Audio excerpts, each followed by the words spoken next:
La France doit être forte et se faire respecter. Voici les mots du président français Emmanuel Macron dans la lettre sur l'Algérie qu'il adresse à son Premier ministre François Bayrou.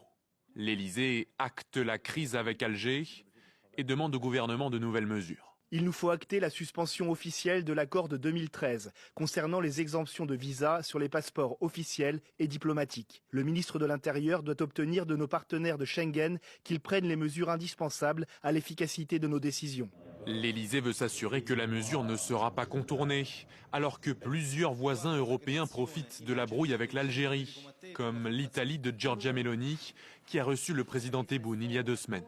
Autre point de discorde, l'impossibilité pour la France d'expulser certains ressortissants algériens dangereux, faute de coopération des autorités algériennes.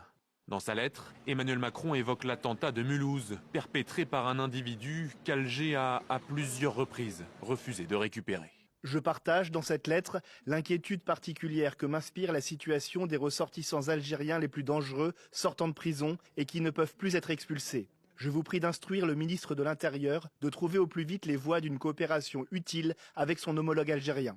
Pour Emmanuel Macron, cette nouvelle détérioration des relations bilatérales est aussi alimentée par le sort réservé à l'écrivain franco-algérien Boualem Sansal et au journaliste Christophe Glaise, respectivement condamnés à 5 et 7 ans de prison en Algérie.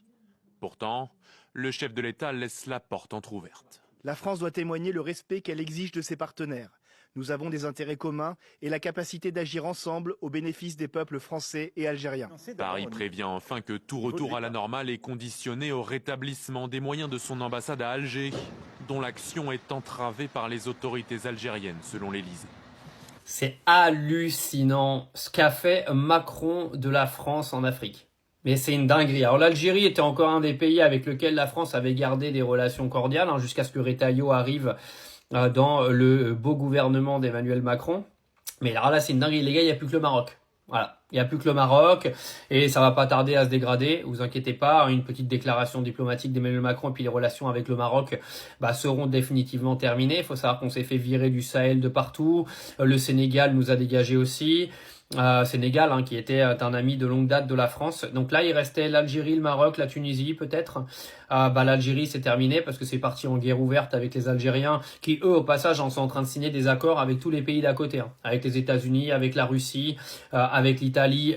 Énorme accord avec l'Italie au passage. L'Italie de Giorgia Meloni, vous savez, la groupie des électeurs d'extrême droite en France, l'exemple numéro 1 qui, elle, continue de faire des accords avec l'Algérie. Donc ça me fait rire parce que les gens ont toujours pas compris en fait que ils sont en train de voter pour des gens qui font l'inverse de ce qu'ils ont envie qu'ils fassent. Mais bon, c'est pas grave. Mais c'est bien les Algériens, estimez-vous heureux. Estimez-vous heureux, vous êtes un petit peu devenus la cause de tous nos problèmes en France. D'après nos politiques.